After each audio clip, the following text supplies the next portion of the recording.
رب العالمين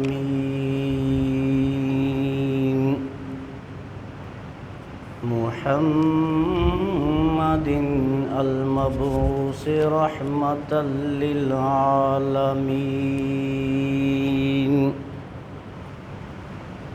وعلى آله وأصحابه أجمعين أما بعد فأعوذ بالله من الشيطان الرجيم بسم الله الرحمن الرحيم ومن الذين قالوا إنا نصارى أخذنا ميثاقهم فنسوا حظا مما ذكروا به فأغرينا بينهم العداوة والبغضاء إلى يوم القيامة وسوف ينبئهم الله بما كانوا يصنعون صدق الله مولانا العظيم وبلغنا رسوله النبي الكريم الأمين الرؤوف الرحيم ونحن على ذلك لمن الشاهدين والشاكرين والحمد لله رب العالمين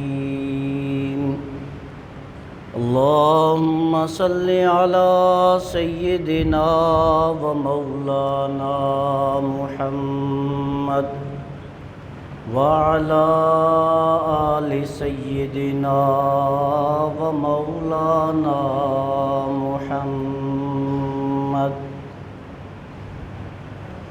الصلاة والسلام عليك يا سيدي يا رسول الله الصلاة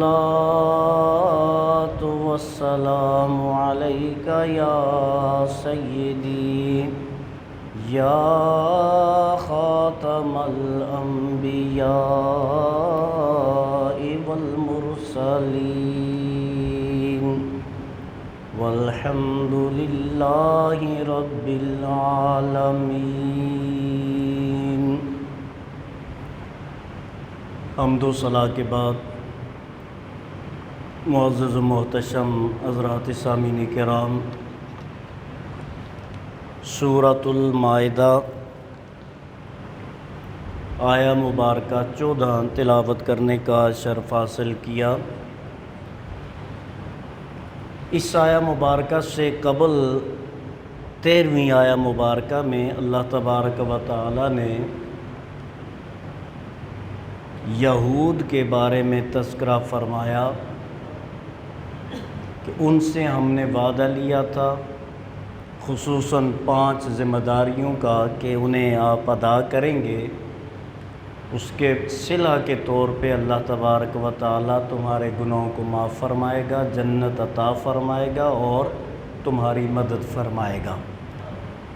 لیکن انہوں نے وہ ذمہ داریاں ادا نہ کی تو اللہ تعالیٰ نے ارشاد فرمایا فَبِمَا نَقْضِهِم مِّيثَاقَهُمْ لَعَنَّاهُمْ وَجَعَلْنَا قُلُوبَهُمْ قَاسِيَةً، ان کی وعدہ خلافی کی وجہ سے ہم نے انہیں اپنی رحمت سے دور کر دیا، لعنت کا مستحق کر دیا اور ان کے دلوں کو سخت کر دیا۔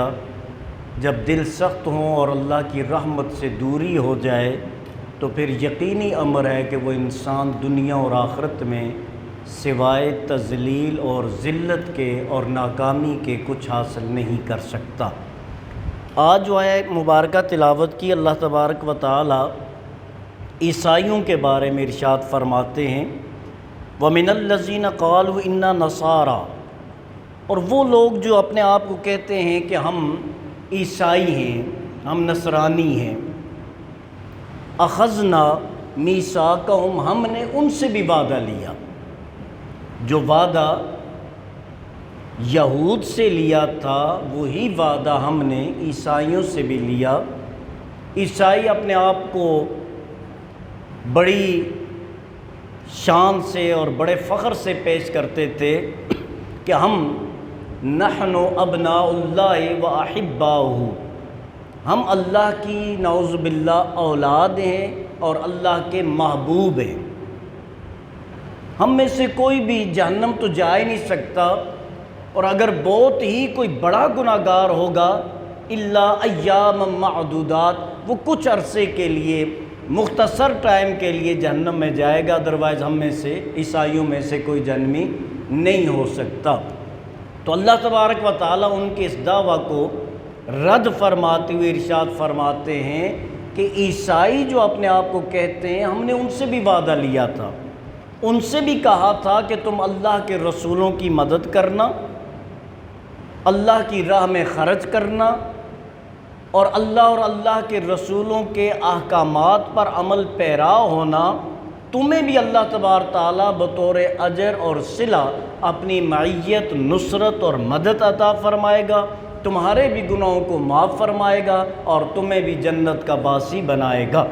لیکن انہوں نے کیا کیا؟ اللہ تعالیٰ ارشاد فرماتا ہے فَنَسُوا حَظًّا مِّمَّا ذُكِّرُوا بِهِ، سو انہوں نے بھی بھلا دیا بڑا حصہ جس کے ساتھ انہیں نصیحت کی تھی۔ انہوں نے بھی توریت پر، انجیل پر عمل پیرا ہونا جو ہے اسے رد کر دیا، اسے ترک کر دیا، انہوں نے توریت پر عمل کرنا چھوڑ دیا۔ جب انہوں نے ایسا کیا، جب عیسائیوں نے توریت پر عمل پیرا ہونا ترک کر دیا، پھر ان کے ساتھ کیا ہوا؟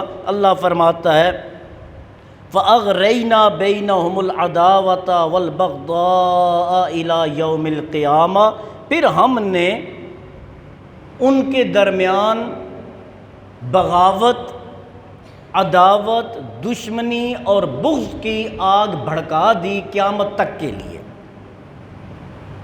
اب آپ غور فرمائیں، جب عیسائیوں نے اللہ کی اطاعت کو پس پش ڈالا، جب عیسائیوں نے انجیل پر عمل کرنا ترک کر دیا، جب عیسائیوں نے حضرت عیسیٰ علیہ السلام کی تعلیمات کو پس پش ڈال دیا، پھر کیا ہوا؟ فَأَغْرَيْنَا بَيْنَهُمُ الْعَدَاوَةَ وَالْبَغْضَاءَ إِلَى يَوْمِ الْقِيَامَةِ، پھر ہم نے ان کے درمیان عداوت اور بغض ڈال دیا۔ اغرینا کا مطلب ہوتا ہے کہ کوئی چیز اوپر سے مسلط کر دینا، ہم نے انہیں کیا ہے؟ مسلط کر دیا۔ کس چیز میں؟ باہمی عداوت میں، باہمی بغض میں، باہمی دشمنی میں، باہمی لڑائی میں، باہمی قتال میں، باہمی نفرت میں ہم نے انہیں کیا کر دیا؟ ڈال دیا۔ اور کب تک کے لیے؟ قیامت تک کے لیے۔ اب آپ غور فرمائیں کہ اللہ کے احکامات کو نہ ماننے کا سب سے پہلا اور دنیاوی عذاب جو ہے وہ یہ ہوتا ہے کہ اللہ تعالیٰ اس امت کے درمیان انتشار، افتراق، عداوت، دشمنی، فرقے اور بغض کو پیدا فرما دیتا ہے۔ عیسائیوں کے 3 بڑے گروہ بن گئے تھے۔ پہلا گروہ اسے نستوریہ کہتے ہیں۔ نستوریہ وہ جو ہے گروہ ہے کہ وہ حضرت عیسیٰ علیہ السلام کو نعوذ باللہ اللہ کا بیٹا جو ہے وہ مانتے ہیں، اور ان کا یہ عقیدہ ہے جس کو قرآن نے بیان فرمایا وقالت النصارى المسیح ابن اللہ، کہ عیسائیوں نے کہا کہ حضرت عیسیٰ علیہ السلام اللہ کے کیا ہیں؟ بیٹے ہیں، نعوذ باللہ۔ تو یہ جو ہے نستوریہ گروہ ہے عیسائیوں کا، جو حضرت عیسیٰ علیہ السلام کو اللہ کا بیٹا مانتے ہیں۔ عیسائیوں میں دوسرا بڑا فرقہ یعقوبیہ ہے۔ یعقوبیہ فرقہ جو ہے وہ حضرت عیسیٰ علیہ السلام کو متحد فی اللہ مانتے ہیں کہ اللہ اور عیسیٰ علیہ السلام نعوذ باللہ ایک ہی ہیں۔ یہ کون ہے؟ یہ یعقوبیہ ہے۔ اور تیسرا ان کا جو گروہ ہے وہ ہے ملکائیہ۔ تیسرا فرقہ کون سا ہے؟ ملکائیہ ہے۔ ملکائیہ جو ہیں وہ حضرت عیسیٰ علیہ السلام کو تینوں خداؤں کا جز مانتے ہیں۔ ان کا عقیدہ کیا ہے کہ اللہ بھی اللہ ہے، جبرائیل بھی اللہ ہے، اور حضرت عیسیٰ بھی اللہ ہیں، اللہ کا جز ہیں۔ تو یہ بیسک ان میں ڈیفرنسز جو ہیں وہ آئے۔ اور اب غور فرمائیں کہ اگر کسی قوم میں، کسی جماعت میں عقیدے کے طور پر اتنا بڑا گیپ اور اتنا بڑا ڈیفرنس آ جائے، وہ کبھی یکجا اور متحد نہیں ہو سکتے۔ اور یہی بات ہے کہ انہوں نے عیسائیوں کے اس مذہبی اختلاف کی وجہ سے 20 سال کے قلیل عرصے میں کروڑوں لوگ جنگ کا شکار ہوئے اور کروڑوں لوگ اس دنیا سے ختم ہو گئے۔ تو اب آپ غور فرمائیں، اب یہ جس طرح میں نے پہلے بھی عرض کیا، قرآن کا مقصد یہ قطعاً نہیں ہوتا کہ صرف پہلی امتوں کی باتیں ہمیں بتائی جائیں، ان کا کریکٹر ہمیں بتایا جائے، ان کے عذابوں کے بارے میں ہمیں بتایا جائے، صرف یہ مقصد نہیں ہوتا۔ اصل مقصد یہ ہے فَاعْتَبِرُوا يَا أُولِي الْأَبْصَارِ کہ اے عقل والو تم بھی عبرت حاصل کرو۔ اب ہم ان چیزوں کو جب اپنے سامنے دیکھتے ہیں کہ جب عیسائیوں نے انجیل سے روگردانی شروع کی، جب عیسائیوں نے حضرت عیسیٰ علیہ السلام کے احکامات سے روگردانی شروع کی، جب عیسائیوں نے اللہ کے احکامات کو پس پش ڈالنا شروع کیا، تو پھر ان میں فرقے پیدا ہوئے، ان میں مختلف گروہ پیدا ہوئے۔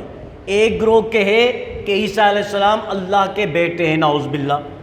دوسرا گروہ کہے کہ عیسیٰ اور اللہ متحد ہیں، ایک ہی ہستی ہے۔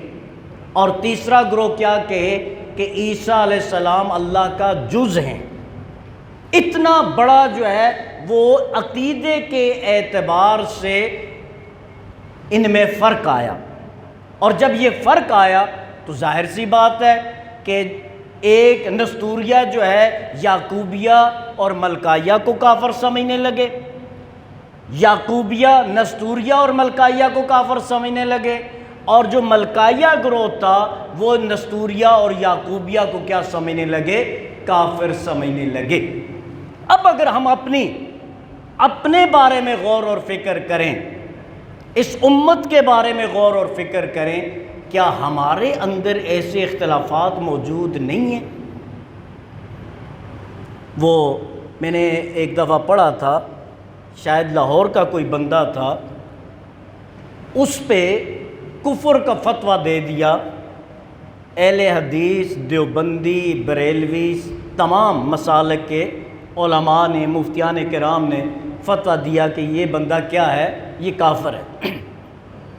جب اس تک یہ بات پہنچی تو اس نے کہا کہ کافروں کے کہنے سے میں کافر نہیں ہو سکتا۔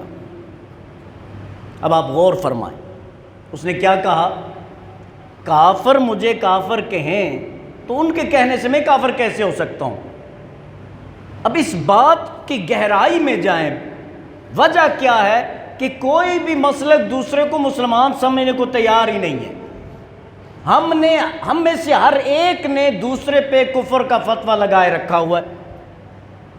تو جب آپ کا اختلاف اس حد تک پہنچ جاتا ہے کہ آپ اپنے علاوہ دوسرے کو نیک پارساز سمجھنا تو دور کی بات، مسلمان بھی سمجھنے کو تیار نہیں ہوتے، تو مجھے بتائیے پھر کون سا پلیٹ فارم ہے جو اس امت کو یکجا کر سکتا ہے؟ اب ہونا تو یہ، اب ایک بات اور ذہن میں رکھیں، میرے کریم آقا صلی اللہ علیہ وسلم نے ارشاد فرمایا اختلاف امتی رحمت، میری امت کا اختلاف کیا ہے؟ وہ باعث رحمت ہے۔ وہ کیا ہے؟ باعث رحمت ہے۔ اب ہمیں اپنے اختلافات کو ریویزٹ کرنا ہوگا، دوبارہ سے دیکھنا ہوگا کیا ہم اگر کسی سے اختلاف رکھتے ہیں وہ رحمت والا اختلاف ہے یا میری ضد اور انا کا اختلاف ہے؟ کیوں رحمت والا اختلاف؟ میں اس کی ایگزامپل دیتا ہوں آپ کو۔ حضرت امام شافعی، حضرت امام اعظم ابو حنیفہ، حضرت امام مالک، حضرت امام احمد بن حنبل رحمت اللہ تعالی علیہم، کیا ان کے درمیان اختلافات ہیں یا نہیں؟ تو آپ سارے حضرات گواہی دیں گے کہ تمام ائمہ کے درمیان بڑے بڑے اختلافات موجود ہیں۔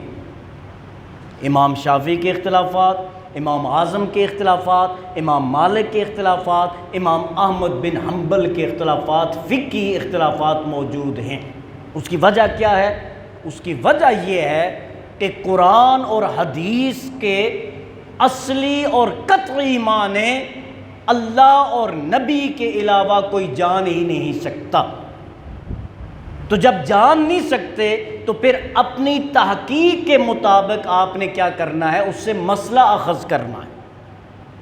آپ نے قرآن کو سامنے رکھنا ہے، آپ نے احادیث کو سامنے رکھنا ہے، آپ نے صحابہ کرام کے فرمودات کو سامنے رکھنا ہے، آپ نے صحابہ کرام کے عمل کو سامنے رکھنا ہے، آپ نے تابعین کے عمل کو سامنے رکھنا ہے، آپ نے تبع تابعین کے عمل کو سامنے رکھتے ہوئے کوئی مسئلہ قرآن اور حدیث سے کیا کرنا ہے؟ اخذ کرنا ہے۔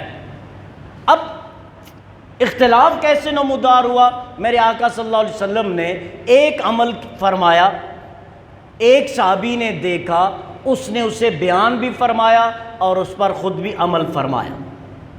ایک دوسری جگہ آقا صلی اللہ علیہ وسلم نے ایک دوسرا عمل فرمایا، دوسرے صحابی نے دیکھا، اس صحابی نے اس کو بیان بھی فرمایا اور اس پر عمل بھی کیا۔ تھوڑا ڈیفرنس آ گیا۔ جس طرح میں آپ سے عرض کروں، آقا صلی اللہ علیہ وسلم نے ارشاد فرمایا کہ آپ میں سے کامل ایمان وہ ہے جو دوسروں کے لیے وہی پسند کرے جو اپنے لیے پسند کرتا ہے۔ یہ ایک الگ بات ہے۔ دوسری جگہ ارشاد فرمایا تم میں سے وہ شخص کامل مومن نہیں ہے جو خود سیر ہو کے کھائے اور اس کا پڑوسی بھوکا رہے۔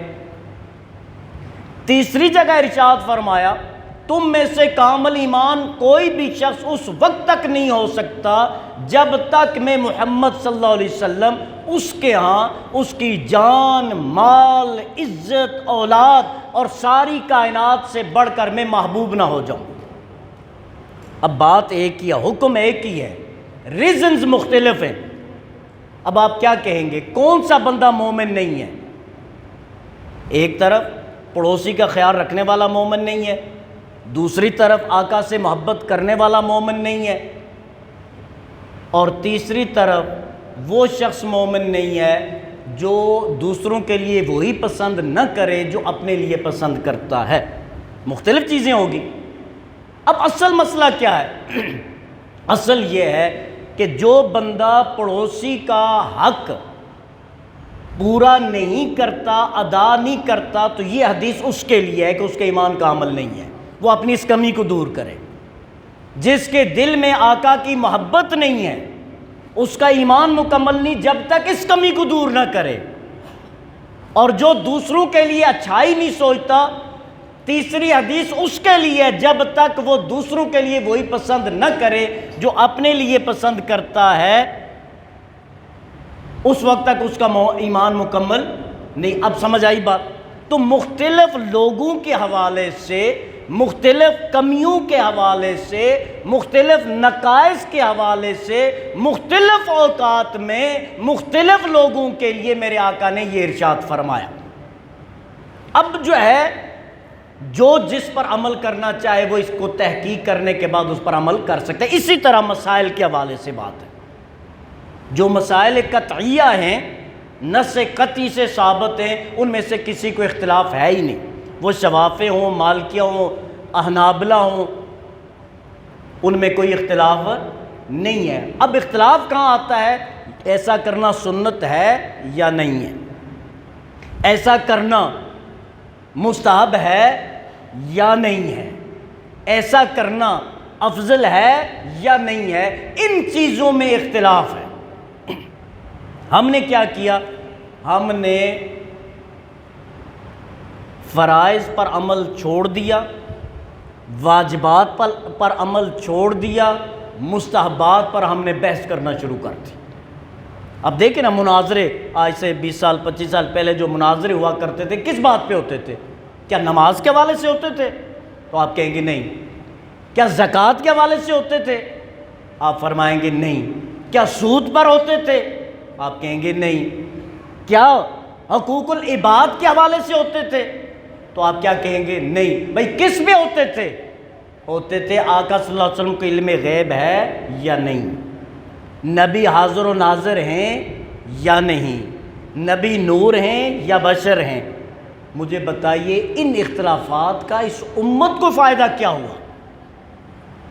فائدہ تو نہ ہوا، نقصان یہ ہوا کہ ہم جو ہے تقسیم در تقسیم ہوتے چلے گئے اور اس نیز پر آ کر کھڑے ہو گئے کہ ہم اپنے علاوہ دوسرے کو مسلمان سمجھنے کو تیار ہی نہیں۔ تو ہونا یہ چاہیے علماء کی خصوصاً یہ ذمہ داری کہ وہ تحقیقی اختلاف اپنے تک رکھیں اور عوام تک، امت تک وہ میسج پہنچائیں جس کا تعلق ان کی دنیاوی اور اخروی زندگی سے ہے۔ تو میں آپ حضرات سے بھی یہ گزارش کروں گا کہ اگر کوئی آپ کو اختلافات کی طرف لے جانا چاہے تو مہربانی کر کے اسے پوچھا کریں کہ قرآن اور حدیث میں اس کی سند ہمیں بتائی جائے۔ جب آپ اس طرف لے کے آئیں گے تو پھر آپ کو اچھے مسائل ملنا، اور اس کا یہ مطلب ہی نہیں آپ بازار اگر چلے جائیں ایک دکاندار کے پاس جاتے ہیں، آج کل یہ بھی ایک ہوا چلی ہوئی ہے نا کہ جس بندے کو وضو صحیح کرنا نہیں آتا وہ بھی کیا ہے، وہ مفتی بنا ہوا ہے، بڑے سے بڑے مسئلے پر وہ بحث کرنا جو ہے وہ شروع کر دیتا ہے، اور اس سے پوچھو دعائے قنوت آتا ہے تو وہ دعائے قنوت صحیح سنا نہیں سکتا۔ اس سے اگر پوچھیں آپ تیمم کیسے کرتے ہیں، کہے گا یہ تو مجھے نہیں پتا، ہاں حاضر ناظر پہ میں بحث کرنے کو تیار ہوں۔ بھائی کیا حاضر ناظر کا مسئلہ قبر میں تم سے پوچھا جائے گا؟ آپ سے تو پوچھا جائے گا اللہ پر ایمان ہے تھا، میرے محبوب پر ایمان لایا، میرے محبوب سے محبت کی، میرے محبوب کی اطاعت کی، میرے قرآن کے احکامات پر عمل کیا؟ سوالات تو یہ ہوں گے، باقی سوالات تو قبر کے نہیں ہیں، باقی سوالات تو محشر کے نہیں ہیں۔ تو پہلے آپ اصل کی طرف آئیں، قرآن کی طرف آئیں، فرائض کی طرف آئیں، واجبات کی طرف آئیں، سنت مؤکدہ کی طرف آئیں۔ جب ان چیزوں پر آپ عمل پیرا ہوں گے اللہ تعالیٰ آپ کے سینوں کو اپنے دین، اپنی معرفت، اپنے نبی کی محبت کے لیے واہ فرما دے گا، کشادہ فرما دے گا، کھول دے گا۔ لیکن رستہ اطاعت کا رستہ ہے، بحث کا رستہ منزل تک کبھی پہنچاتا نہیں ہے۔ تو حضرات محترم اللہ ارشاد فرماتا ہے کہ جب میرے احکامات پس پش ڈالے گے فَأَغْرَيْنَا بَيْنَهُمُ الْعَدَاوَةَ وَالْبَغْضَاءَ إِلَى يَوْمِ الْقِيَامَةِ، پھر ہم نے ان کے درمیان اختلافات کی آگ بھڑکا دی، اور یہ پھر عارضی نہیں ہوتی، یہ قیامت تک جاتی ہے، اللہ کا وعدہ ہے قیامت تک جاتی ہے۔ تو اب ہمیں کیا کرنا چاہیے؟ کیا اپنی چھوٹی چھوٹی باتوں کو لے کر فتوے دینے چاہیے، یا ہمیں قرآن اور حدیث اور سنت صحابہ پر اور سنت اولیاء اعظام پر عمل پیرا ہو کر جو ہے دین پر عمل پہ جو ہے کرنے کی کوشش کرنی چاہیے؟ اور میں سمجھتا ہوں اس امت میں سب سے بڑا جو ہے فساد پیدا ہو رہا ہے وہ اس لیے ہو رہا ہے کہ علماء کو بات کم کرنے دی جا رہی ہے، اور جو علم دین سے واقف ہی نہیں ہے وہ فتوے بانٹتے پھر رہے ہیں۔ اور میں ایک اور بات پہ عرض کرتا رہتا ہوں، اس میں ہماری مساجد کی کمیٹیوں کا بڑا رول ہے، بھیانک رول ہے، بڑا بھیانک قسم کا رول ہے ہماری مساجد کی کمیٹیوں کا۔ شاید آپ حضرات میں سے بھی کوئی مسجد کمیٹی کے ممبران تشریف فرما ہوں، مختلف مساجد کو دیکھ رہی ہوں، بڑا بھیانک رول ہے کہ جب آپ اپنی مسجد کے امام اور خطیب کا تعین اور تقرر کرتے ہیں اس وقت کیا کرائٹیریا ہونا چاہیے؟ اس کی آواز چیک کرنی چاہیے کہ خوش الحان کیسا ہے، یا اس کی تجوید دیکھنی چاہیے کہ قرآن کتنا اچھا پڑھتا ہے، اس کی سر دیکھنی چاہیے کہ کتنی سریلی تقریر کرتا ہے، یا اس کے علم دین کو دیکھنا چاہیے کہ قرآن حدیث اور فقہ کا علم اس کے پاس کتنا ہے۔ اس سے یہ طے کرنا چاہیے کہ 5,000 تنخواہ لے گا یا 6 لے گا، یا یہ اس سے پوچھنا چاہیے کہ ہماری اور ہمارے بچوں کی رہنمائی قرآن و حدیث کے مطابق کتنی اچھی کر سکتا ہے۔ مجھے نہیں لگتا کہ ہم یہ سوالات کرتے ہوں گے۔ اور جب ایسے لوگوں کو ہم ممبر رسول پر بٹھاتے ہیں تو پھر وہ کمیٹی کی بھی چاپلوسی کرتا ہے، وہ محلے والوں کی بھی چاپلوسی کرتا ہے، اسے پتہ ہے یہاں بھی یہی کرنا ہے، دوسری مسجد میں بھی یہی جا کے کرنا ہے۔ تو اس لیے ہمیں اپنے ذہنوں کو کھولنا ہے، ان لوگوں کو آگے لے کر آئیں۔ آپ ذاتی طور پہ کسی کو چاہتے ہوں گے، کسی کو نہیں چاہتے ہوں گے، لیکن لے کے ان لوگوں کو آئے، پھر ان کی خدمت بھی اس انداز سے کریں کہ وہ اپنے جو ہے نان نفقے سے آزاد ہو کر صرف اللہ کے گھر کی خدمت کریں۔ تو جب تک اس طرف ہم نہیں آئیں گے، یہاں وقت آپ کہو گے ایک اور بات عرض کر دوں، جب رمضان شریف کا مہینہ آتا ہے آپ کہیں گے کہ یہ اپنی جو ہے باتیں کرنے لگتا ہے، حقیقت ایسی نہیں ہے، مجھ پہ بڑا اللہ کا کرم ہے، بہت اللہ نے نوازا ہوا ہے، اس مسجد مدرسے کے صدقے، آپ کی دعاؤں اور والدین کی دعاؤں کے صدقے میں اللہ نے بڑا کرم فرمایا ہے۔ میں ایک بات عرض کرتا ہوں، ہم باہر ڈھونڈ رہے ہوتے ہیں کہ کوئی غریب ملے، اس کو ہم جو ہے یہ کہ راشن باکس پہنچائیں، اس کی خدمت کریں، اس کے ساتھ تعاون کریں۔ کبھی آپ نے پوچھا ہے کہ امام کیسے وقت گزار رہا ہے؟ اب غور فرمائیں نا، کبھی پوچھے کہ ہماری مسجد کا امام جو ہے اس کے بچے سکول جاتے ہیں تو فیس کتنی ہے، تنخواہ تو 5,000 ہے، 10,000 ہے، وہ بیچارہ کیا کر رہا ہوگا؟ کبھی آپ نے غور فرمایا ہے اس کے بھی خوشی غمی کے جو ایونٹس آتے ہیں وہ کیسے مینج کر رہا ہے؟ ہم جو یہ چوراہوں پر کھڑے لوگوں کی مدد جو کرتے ہیں، اگر اس کے بجائے اپنے امام کی مدد کریں، کیا خیال ہے زیادہ ثواب نہیں ملے گا؟ میرا خیال ہے زیادہ ثواب ملے گا، اور یقیناً ملے گا۔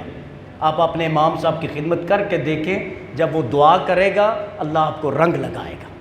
مجھے بے شک نہ دے، میرے پر اللہ کا بڑا کرم ہے، میں بات کر رہا ہوں، لیکن اب اپنی سوچ کو تو لے کے آئیں صحیح طریقے کی طرف، صحیح انداز اختیار کریں۔ اللہ تعالیٰ سے دعا ہے ہمیں صراط مستقیم پر چلنے کی توفیق عطا فرمائے۔